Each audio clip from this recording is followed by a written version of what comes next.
días con todos, muy buenas tardes o muy buenas noches con quienes estén escuchando esta ponencia el día de hoy. Agradezco al equipo de calidad y humanización de la Gerencia Central por invitarme. Quien les habla, soy la licenciada Patricia Cárdenas Alfaro.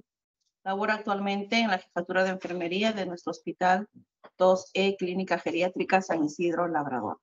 El tema por el cual hoy día nos hemos reunido y ustedes van a poder escuchar y extraer un poquito de mi experiencia y mis conocimientos respecto a lo que es la importancia del desarrollo del programa de formación para cuidadores.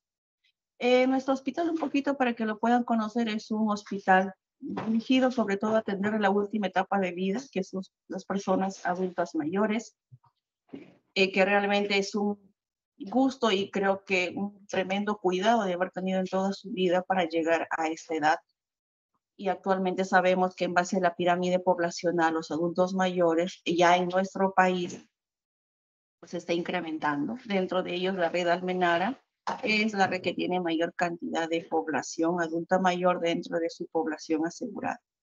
Entonces vamos a compartir justamente esta experiencia de nosotros respecto a cómo se implementó el programa familiar acompañante, naciendo del hecho de que nosotros necesitábamos enseñar a la familia cómo cuidar a su paciente cuando retorne a su casa.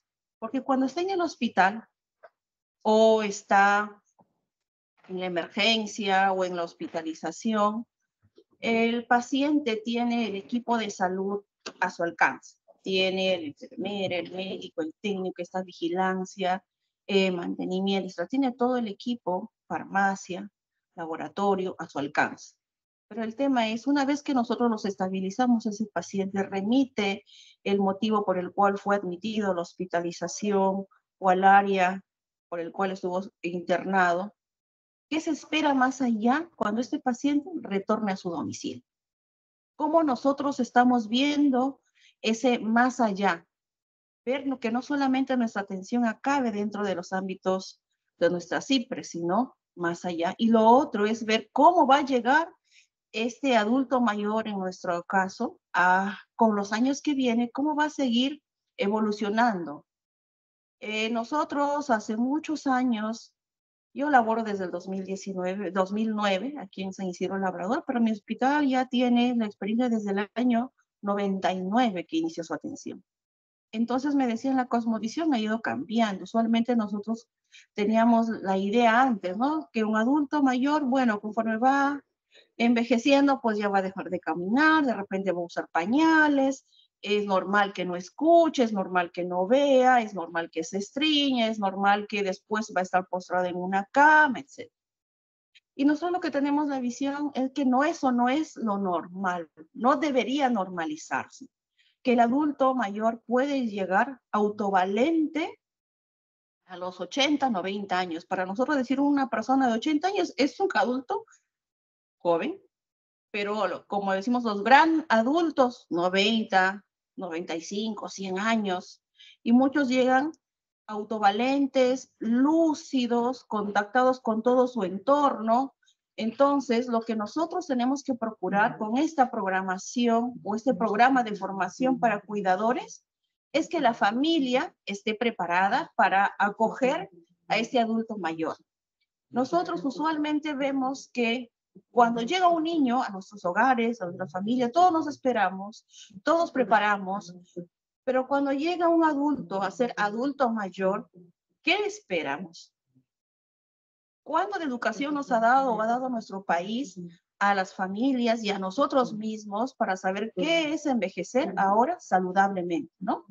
Entonces, bajo este concepto es que nosotros en el año 2009 implementamos el programa familiar acompañante. Pero ¿cómo se hizo? ¿Por qué se hizo? Parte de una realidad. Les voy a compartir para esto nuestra misión y visión.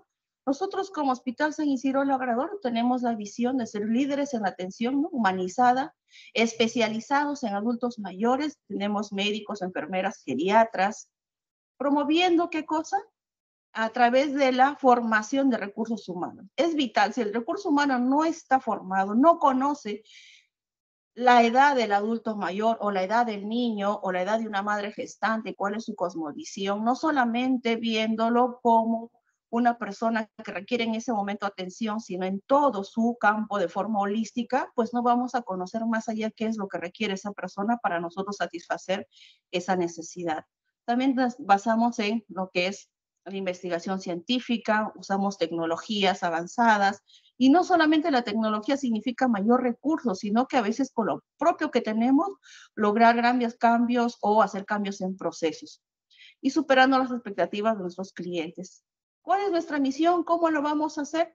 Ser un hospital altamente especializado. Nosotros fuimos en el 2019 el único hospital a nivel de salud que logramos la acreditación que nos dio el Ministerio de Salud. También nosotros lo que queremos es principalmente esto, ¿no? Contribuir a que el adulto pueda recuperar la salud y prevenir la discapacidad en el adulto mayor. Por ende, vamos a mejorar su calidad de vida. ¿Y qué vamos a hacer? Basado todo esto en este equipo interdisciplinario, para lo cual tiene que estar este equipo identificado con su institución, querer, amar. Yo amo la geriatría, igual. El equipo tiene que, como dice, eh, ponerse en el pecho su institución en la cual cada uno labora, valorando y cumpliendo nuestros valores éticos, que ahora los vamos a hablar, nuestros valores morales, nuestros principios humanísticos, teniendo siempre en cuenta nuestro código de ética, nuestro reglamento interno de trabajo, nuestro código de conducta que ahora tenemos, esta vocación de servicios y también, lo más importante, nosotros hacemos que la familia participe en la atención del paciente. No hacemos que la familia se retire de la habitación o le decimos, salga usted, voy a bañar a su paciente, retírese. No. La familia, mientras está dentro de la hospitalización, tiene que aprovechar ese tiempo para que nosotros, el equipo que estemos, lo eduquemos, aprenda, porque cuando vaya a su casa no va a tener este equipo de forma cercana. Luego nosotros vamos a ver que nuestro hospital en el año 2008, mis dos colegas, María Enríquez y Silvia Melgarejo, diseñaron este plan de trabajo para familiar acompañante de la Clínica Geriátrica San Isidro Labrador. Este era un plan que tenía los objetivos. ¿Cuál era el objetivo principal? Lograr que la familia acompañante del paciente hospitalizado de la Clínica Geriátrica San Isidro Labrador adquiera conocimientos y prácticas en el cuidado del paciente al alta domicilio. Tenemos acá nosotros un factor de ventaja.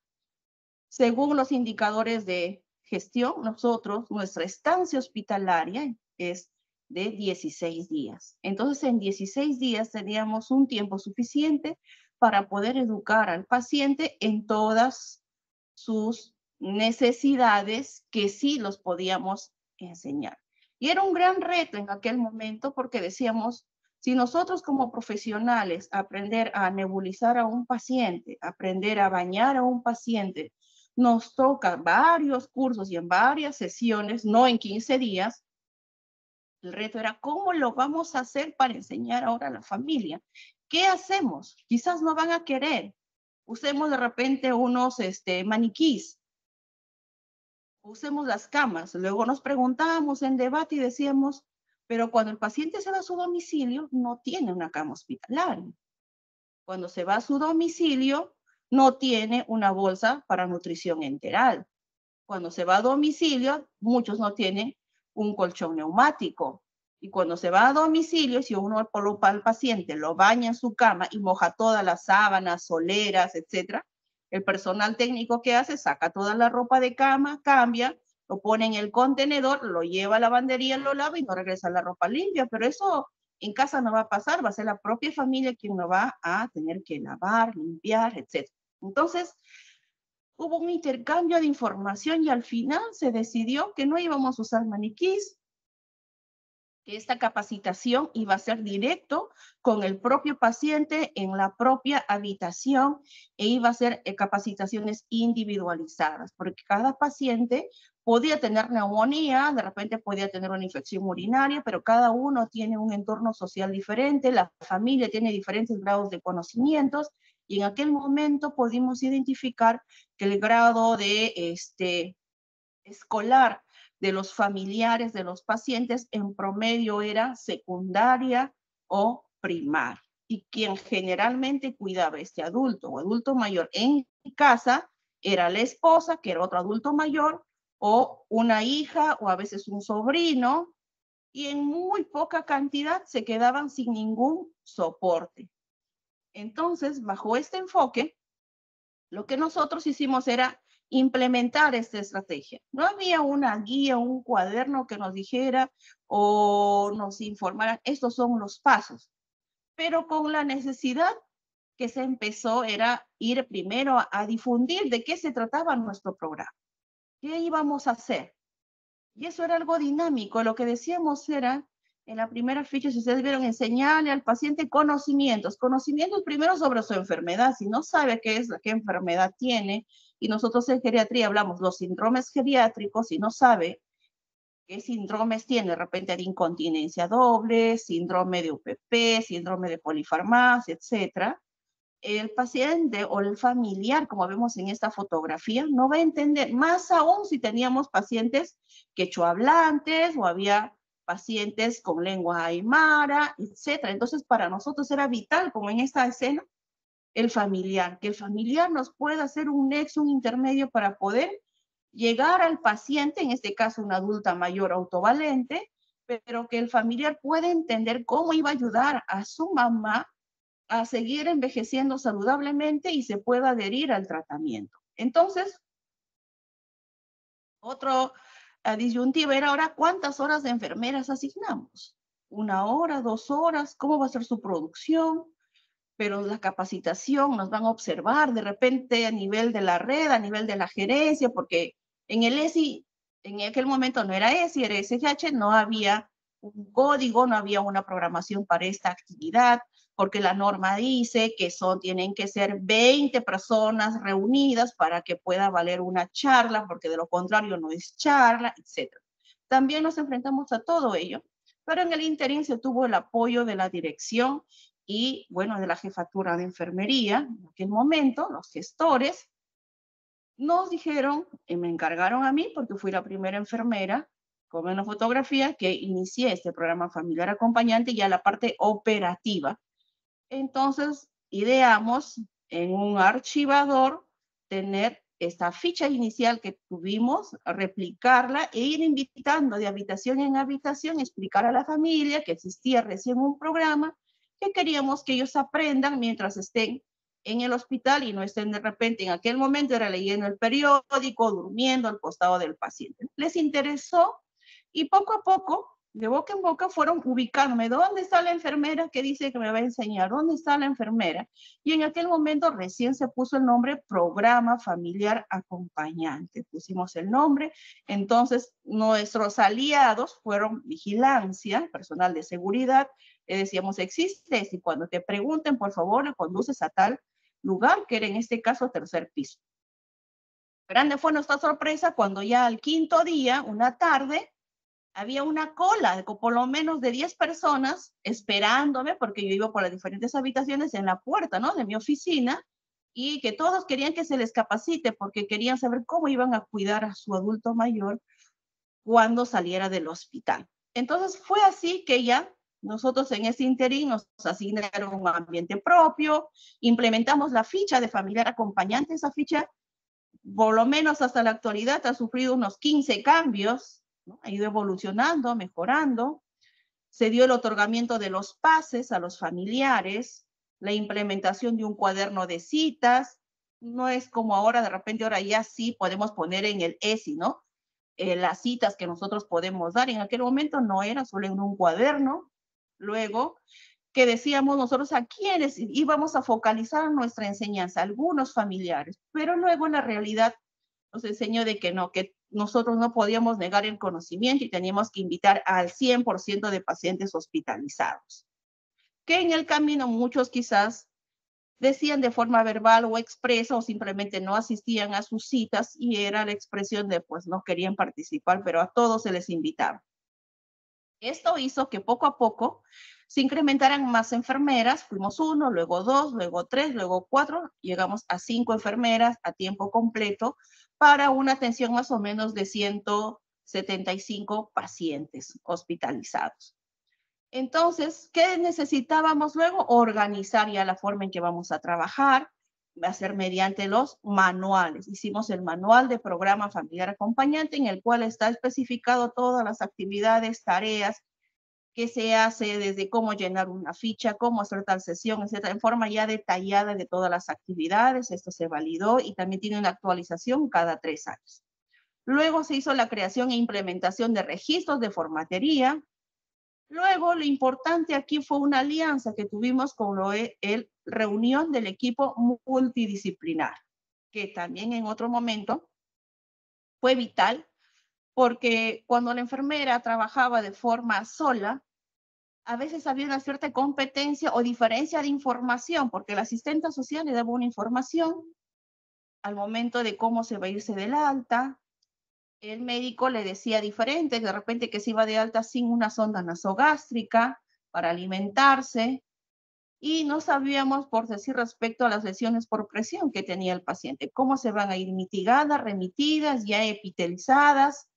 Entonces, surgió de que exista y se inicie con la reunión que nosotros llamamos reunión de equipo, en el cual nosotros nos sentamos a conversar todos los diferentes profesionales de la salud sobre el plan de trabajo que se tenía que hacer con un paciente. Conforme iba pasando el tiempo, decíamos entonces cuáles son nuestras metas, qué indicadores vamos a tener aquí, cómo sabemos que el trabajo que estamos desarrollando está surgiendo impacto y está contribuyendo a nuestros indicadores como hospital. Entonces se diseñó indicadores que más adelante les voy a enseñar. Luego pensamos y los propios pacientes se iban a casa y luego tenían alguna duda y pedían ingresar nuevamente por el ingreso de la puerta de nuestro hospital, y vigilancia le decía, obviamente, usted ya no puede ingresar porque usted no tiene un paciente hospitalizado, nosotros no tenemos población adscrita, entonces no teníamos consulta externa.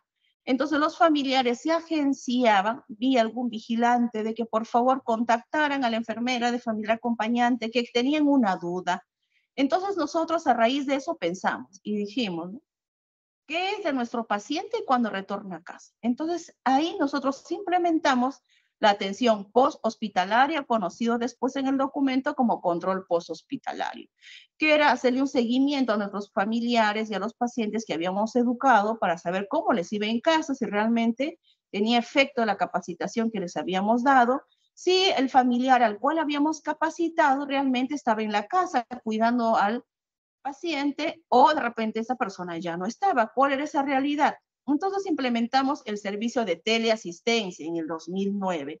¿En qué consistía? Nos daban el anexo, nos daban un código y llamábamos al teléfono que estaba registrado en nuestras fichas. Hicimos en aquel momento, recuerdo, 400 llamadas. En esas 400 llamadas identificamos que un aproximado del 50% de los familiares que habíamos capacitado sí estaban en casa cuidando a los pacientes, pero el otro 50% no está. Ahora estaban a cargo de otros familiares que no habían asistido a las capacitaciones. Y un porcentaje mínimo de un 5% a 8% más o menos, estos pacientes habían vuelto a ser hospitalizados en otros hospitales.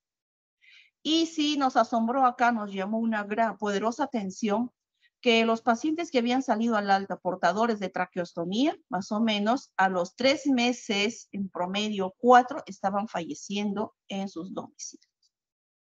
Entonces, esto nos motivó a reformular y ver nuestras fichas si realmente estábamos identificando correctamente al familiar, que nosotros decíamos familiar acompañante, y ahí surgió un nuevo nombre de diferenciar quién es el familiar responsable y el familiar acompañante. Y a veces ahí también surgió un tercero, que era el cuidador, porque muchos decían, estoy contratando a una cuidadora. Yo le pago todo, pero la cuidadora es la que directamente lo va a atender. Entonces, diferenciamos y nuestra ficha también tuvo una reevaluación. Y ese diseño de esta ficha prácticamente estuvo enfocado al proceso de atención de enfermería, sus 5 etapas, y podemos acá también identificar otro dato, ¿no? Buscamos si este paciente al alta ya tenía PADOMI o va a requerir PADOMI. Entonces también en la parte médica se hicieron las gestiones para articular, para que si nuestro paciente salía al alta con una sonda nasogástrica y era la primera vez y tenía una secuela de repente de un accidente cerebrovascular e iba a seguir usando sonda nasogástrica, pues Padomi pueda ingresar dentro del tiempo prudente a la familia, pueda atenderlo, pueda atender al paciente para hacer el cambio de la sonda nasogástrica. Entonces, trabajamos de esta forma, articulando y derivando también a Padomi. Si Padomi no llegaba a atender, pues la familia nos llamaba y nosotros íbamos a hacer la visita domiciliaria. Esta justamente es la ficha de visita domiciliaria en el cual estructurábamos y veíamos en qué condición el paciente se fue de alta según su ficha y ahora que lo llamábamos a su domicilio, ver cómo está este paciente, ¿no? En qué condiciones está, si se fue con un CAT-G, sigue con ese CAT o ha mejorado, de repente ya es un CAT-CF, o si se fue con una sonda nasogástrica al alta, de repente ahora en domicilio ya está deglutiendo, ya le retiraron la sonda nasogástrica, etcétera. Y lo más importante también identificar quién lo está cuidando en casa. También estos son otra formatería que nosotros comunicábamos a los familiares a qué hora íbamos a atender, les dábamos la bienvenida y estos son los indicadores que fuimos construyendo. Al inicio son indicadores, pues, solamente de mostrar la cantidad que nosotros hacíamos, ¿no? Cuántos demostraciones de lavado de manos, cuántas demostraciones de baño en cama hemos hecho, cuántas demostraciones de la movilización, cuántas demostraciones de cambio de pañal, de administración de dieta por sonda nasogástrica o de administración de dieta vía oral o de administración de medicamentos, de administración de insulina, con control de glucotest, o de control de funciones vitales, o cómo se hacía la curación de una traqueostomía, cómo se hacía la evacuación de los pacientes que tenían sonda vesical o tenían de repente una bolsa colectora o tenían de repente una ileostomía, etc. Con todo esto, nosotros prácticamente al segundo mes de haber iniciado a laborar, hicimos recién nuestro primer informe con nuestra producción. Conforme pasaba los meses, nos reuníamos, el equipo prácticamente aquí daba más de su tiempo, nos decían un número de horas, pero nosotros, si era la una que salíamos, pues no nos íbamos a una, nos quedábamos un poco más porque era como un bebé, un hijito que nosotros teníamos y queríamos que vaya creciendo, avanzando, porque sabíamos de la necesidad de capacitación, de educación que tiene todas las personas que venían acá a hospitalizar, porque la gran mayoría desconocía cómo es el cuidado de un adulto mayor. Le preguntamos, ¿cómo cuida un bebé? Sí, al menos lo sabe, pero de un adulto mayor era muy poco los conocimientos. Entonces elaboramos un plan de trabajo y este fue el primer plan de trabajo que se elaboró en el cual nosotros ya discriminamos en qué ejes vamos a elaborar. Teníamos un eje intrainstitucional y un eje extrainstitucional, ¿no? Y en este eje extra eran las visitas domiciliarias. Todo esto está dentro de un círculo de la mejora continua. Día a día, las enfermeras que poco a poco se fueron sumando, miren en la foto ya estamos 6, solo empezábamos con 1. ¿Por qué? Porque teníamos indicadores y los indicadores decían la cantidad de producto y luego nosotros aperturamos un libro de felicitaciones. Entonces decíamos, ¿qué les parece, señores, el programa? ¿Cómo ustedes lo ven? Y ellos escribían, me parece. Muy bien, sugiero, agradezco que haya más enfermeras, etcétera. Y poco a poco con eso nos fueron dando más recursos y nosotros también a la semana hacíamos nuestras reuniones en el servicio, cada enfermera aportando los nichos, los vacíos que todavía habíamos encontrado y de repente no tenía una guía para actuar o no tenía de repente una normativa o de repente aparentemente estaba en contra de una normativa, lo que nosotros estábamos realizando, pero íbamos encaminando para ver de qué otra forma podemos trabajar y siempre en esta parte involucrábamos también a la jefatura de enfermería y dirección, ¿no? Entonces, nosotros inicialmente teníamos así, como ven en la foto de la izquierda, nuestra oficina, pues, y eran más o menos 15, 20 familiares que venían a aprender. Y decíamos, y ese ambiente queda muy pequeño, ¿no? Y a todos, lo inicial que les enseñamos, a todos, como ven en la fotografía, era el lavado de manos, que es básico para toda persona. Entonces, todo familiar que llegaba, lo primero que tenía que saber es cómo lavarse las manos. Y en ese momento también hicimos una alianza justamente con la adherencia a la higiene de manos, al lavado de manos, y garantizamos que en todos los baños de visita, en todas las habitaciones que son bipersonales que tienen baño, siempre haya jabón, papel, toalla. Y también en cada cierta distancia haya alcohol gel. Entonces, toda la familia aprendieron a lavarse la mano. Y en estas sesiones también les enseñábamos cómo estaba organizado el hospital. Es muy importante porque la familia cuando llega no sabe dónde está administración, no sabe dónde es nutrición, cómo es organizado este ambiente. Y eso es lo primero que nosotros les enseñamos cuando llegan al hospital, que es la sesión número 1, cómo estamos organizados. Y si se les explica, todos llegan referidos a nuestro hospital, ingresan por emergencia, luego van a ir a una habitación que es bipersonal, a las 8 de la mañana se sirve el desayuno, luego le decimos pasa la visita médica, va a haber un personal que es de nutrición con este color de uniforme, los de terapia tienen este color de uniforme, el médico, etcétera. Se le explica toda la rutina que nosotros tenemos y también los horarios y las otras actividades. Entonces, para que la familia no se sienta en un lugar diferente, sino que por lo menos ella se vaya adecuando. Y lo más importante, le invitamos, le decimos, usted es importante acá para que pueda venir a cuidar a su paciente, a darle amor y cariño y también a aprender. Entonces, con ese enfoque, la familia se adhiere y nos ayuda a nosotros a que a cuidar a su paciente y también a que nos garantice que cuando ese paciente retorne a su hogar después de los 15 días, 20 días de estar acá, pues ese paciente no recaiga, motivo por el cual fue hospitalizado, o siga mejorando, pero no se deteriore más. Entonces se planificaron sesiones individualizadas, como vemos, ¿no? Estas son del inicio, cómo se desarrolló. Los familiares, sean varones o mujeres, venían, les enseñamos cómo curar una traqueostomía que al inicio nos parecía tan difícil. ¿Será? ¿Lo podrán hacer los familiares? No. ¿Y si se logró?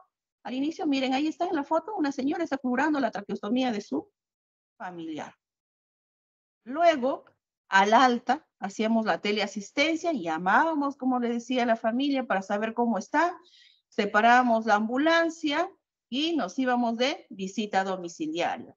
También con el equipo, con el servicio social, terapia física, el médico, y nos daba mucha alegría ver que cuando estaban en casa nuestros pacientes no tenían lesiones por presión. Si usaban sonda nasogástrica y no alcanzaba para darles fórmulas, ¿no?, enterales, pues le daban la dieta licuada, lo hacían muy bien, las sondas no estaban tapadas y la paciente estaba nutrida. Uno le veía la piel, estaba hidratada y la familia contenta de tener a su adulto mayor de repente postrado con una discapacidad, pero dentro de su casa. Y a los 9 meses de haber implementado este programa, nos animamos a participar, pues en aquel momento dijimos, sí, vamos a presentar nuestro proyecto, el proyecto de programa familiar acompañante, ¿no? Y participamos en aquel momento y fue mucha emoción para nosotros porque no había presupuesto, no había partida, así es que todos donamos algo, hicimos nuestro proyecto. Y estos son los indicadores, fueron los primeros indicadores que nosotros identificamos y elaboramos. Uno era ¿cuál? Porcentaje de ingresos de pacientes al programa familiar acompañante. El otro indicador grueso era familiar capacitado. Nuestro porcentaje de familiares capacitados, que al inicio eran del 64%, primero era 40%, 64%, 65%, 66%, 70%. Ese era el promedio, ¿no? O familiares que estuvieron en proceso de capacitación y luego ya se fueron del alta y no regresaron. O familiares también que no se capacitaron. Tenemos acá los indicadores, ¿no?, de nuestro hospital en aquel momento y la participación, como ven ustedes, de un familiar, en este caso era el hijo de la paciente, que aprendió los cuidados para una alimentación por sonda nasogástrica. Esta es nuestra ficha del programa familiar acompañante. Es un modelo en el cual ingresa, la enfermera valora todo, los dispositivos que tiene, cómo lo encuentra, y luego planea un plan, que es las intervenciones que vamos a realizar, que es la parte reversa de la ficha. Se programan las sesiones educativas de acuerdo a la necesidad de cada paciente, y cada sesión la familia ingresa, se pone la fecha, ellos firman en señal de conformidad que se les ha capacitado sobre los temas para los cuales se citó según sus necesidades. Finalmente, esta es la producción del familiar acompañante, ¿no? Del programa. Estos indicadores mes a mes se vienen reportando hasta la actualidad. Y este es otro, es una foto que llama la atención. Y dirán, ¿qué significa? ¿Existe eso? Sí. Así venían nuestros pacientes en el año 2013, 14 hasta el 2018. Son unas lesiones por presión de categoría 4, antes llamadas UPP categoría 4 o UPP de cuarto grado. Perdón, ese era el término. Pero ahora no, ahora ya le decimos lesiones por presión no evaluables, en este caso porque tiene ahí una escala no determinado. Una vez que se retire todo, vemos cómo evolucionó una categoría 4. Y si la familia no está presente, lo que piensa es que en el hospital se hizo así. Porque cualquiera dice, pero todo estaba cerrado, mire ahora cómo está. Pero no, nosotros le hacemos participar a la familia y ellos miran, decimos, mire, estamos curando hoy día, hemos avanzado, todavía no llegamos hasta el hecho de la herida para saber realmente de qué categoría es. Y sí nos llamó la atención, le pongo esta foto, donde ahí aparece una pierna con muchos vendajes, así llegó una paciente, realmente decíamos.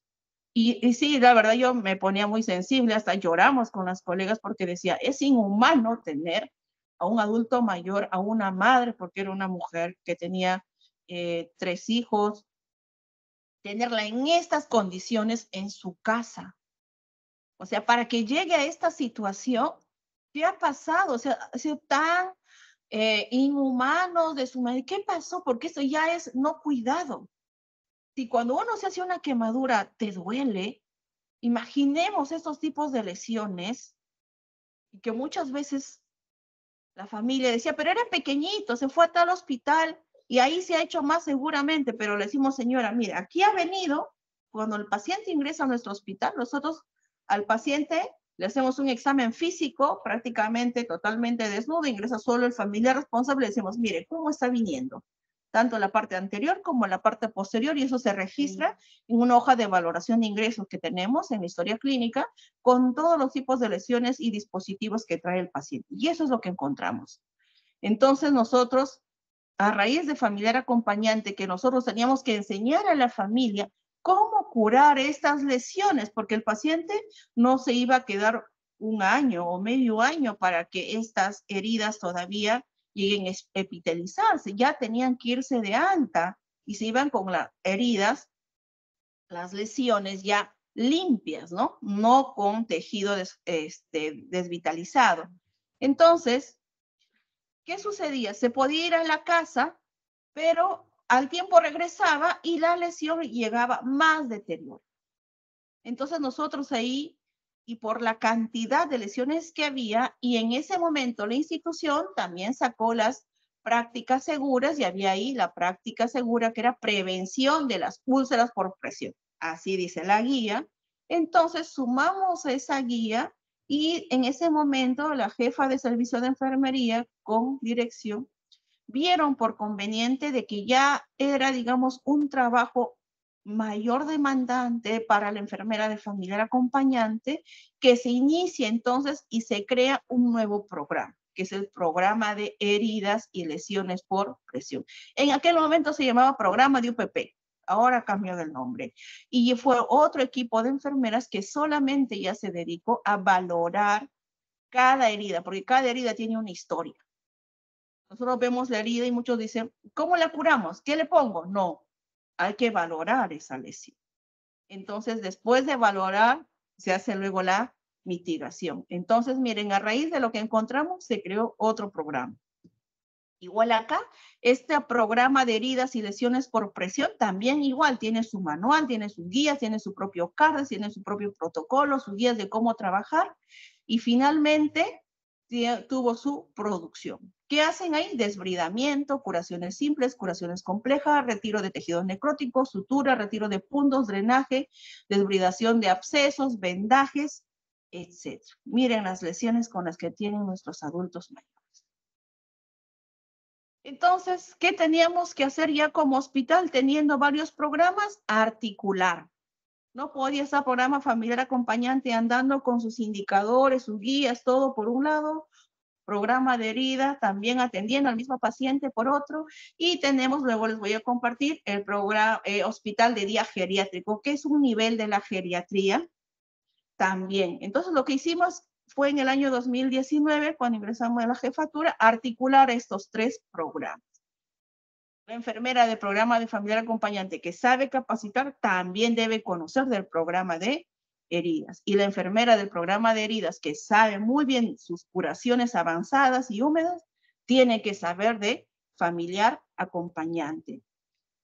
Y la enfermera que está en hospital de día geriátrico tiene que conocer de los 2 procesos, porque en el hospital de día geriátrico tienen que seguir educando a la familia para que este paciente adulto mayor se siga manteniendo autovalente.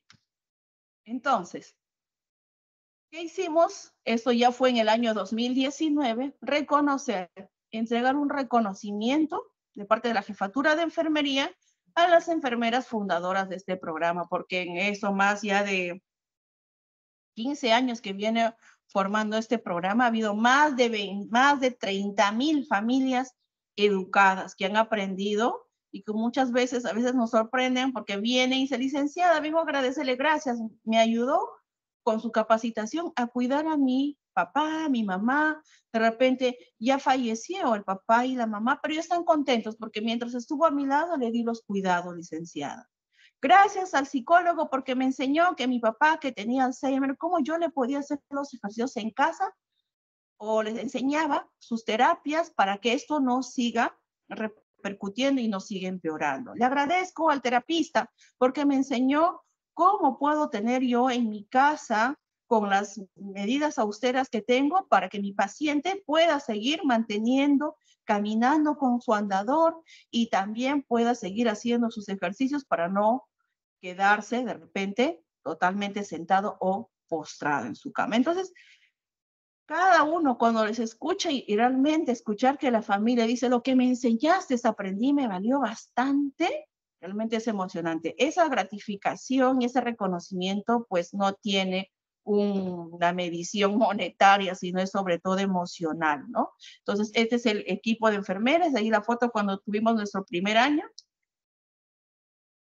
Y así como les decía, de la mano les voy a compartir esa experiencia, que es ODIGE, Hospital de Día Geriátrico, cómo hace también la formación en cuidadores. Este equipo, igual en el 2019, 18, fue 17, perdón, se presentaron, ya trabajaron como plan de mejora continua, todo lo que habían ellos implementado, se presentaron y ganaron un premio. El nombre de ese programa le pusieron Venciendo la Discapacidad, ¿no? Igual como todo experiencia, primero hay una motivación, un compromiso de un equipo de trabajadores que desean cambiar algo, desean cambiar una realidad. Identifican, ¿qué cosa? Un problema. Identifican la realidad y dicen, ¿cómo hacemos para que esto cambie? Entonces, aplicaron las diferentes matrices, instrumentos para priorizar el problema. Describieron el problema. ¿Cuál era el problema? Que estamos teniendo pacientes 70, 80 años, ya con una dismovilidad, pacientes que tienen secuelas o pacientes que no son autovalentes. Y decíamos, ¿y por qué? ¿Qué pasa? ¿Qué hacemos para que otros pacientes no lleguen a esa edad de esta forma? Sino, como vemos en la fotografía que dice adultos mayores autovalentes, que solo satisfacen sus necesidades básicas, que todavía están trabajando, están contribuyendo a la economía de su hogar y disfrutando de tus estilos de vida saludables. Entonces, en el hospital de día geriátrico identificaron el problema, hicieron el árbol de problema, el árbol de soluciones, hicieron su plan de mejora, su plan de acción, una planificación y monitoreo con sus indicadores. También diseñaron cómo lo van a medir, cómo van a saber si están yendo bien. Aquí tienen su producción. Y luego definieron un nuevo proceso de atención, ¿no? Cómo se va a trabajar. Implementaron ellos también escalas de valoración geriátrica, adecuaron, todo el equipo hablaba el mismo idioma, ya sabían qué es lo que se tiene que hacer. De repente ese día se enfermó, no estaba la enfermera, pero el médico, el nutricionista, el de terapia sabe cómo es el proceso. Obviamente no hacía la capacitación que le correspondía a la enfermera, pero sí sabían del proceso, entonces podían alternarse. Entonces, eso se fortalece con el trabajo interdisciplinario, así como en programa familiar acompañante. Si no hay trabajo interdisciplinario, no hay compromiso de nosotros, de forma aislada, trabajando como islas, no vamos a poder contribuir a mejorar la calidad de nuestros asegurados.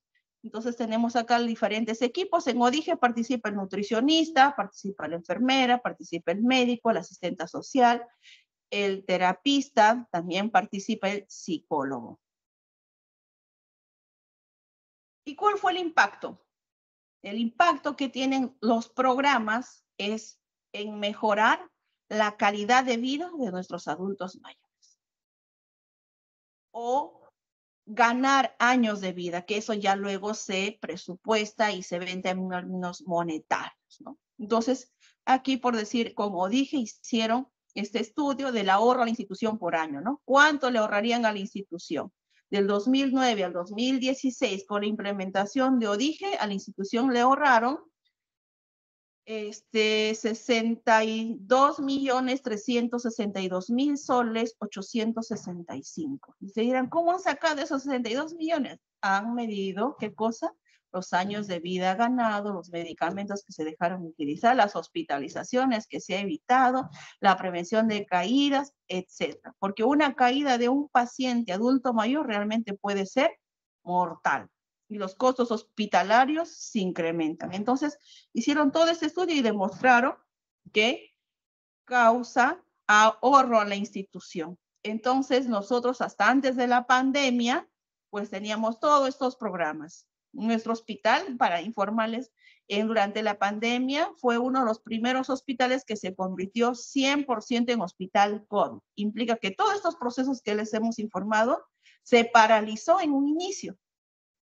Pero aún así en la pandemia, programa familiar acompañante con 5 enfermeros siguió atendiendo vía remota, usando la tecnología por videollamadas, enseñamos cómo curar, cómo movilizar, cómo hacer. Realmente fue una experiencia muy bonita y sobre todo dando soporte emocional a la familia que también tenía sus pacientes hospitalizados acá en la pandemia con COVID, ¿no?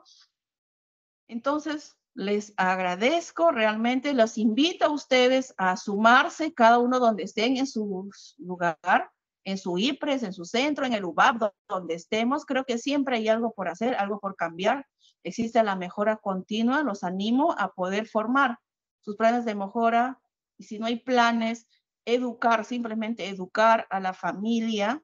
Y creo que a nivel institucional, es un momento de dar luces, a invertir en lo que es preventivo promocional. Y parte de este preventivo promocional es la educación en todos los niveles de atención. Muchas gracias. Luego, si ahí tienen alguna consulta, ya nos lo pueden hacer llegar. Yo estoy aquí en el Hospital San Isidro Labrador. Cuando gusten o quieren que les comparta otra experiencia o queremos hacer de repente una visita acá al hospital, pues estamos llanos para enseñarles todo lo que ya hemos aprendido y también aprender de ustedes. Muchas gracias. Permiso.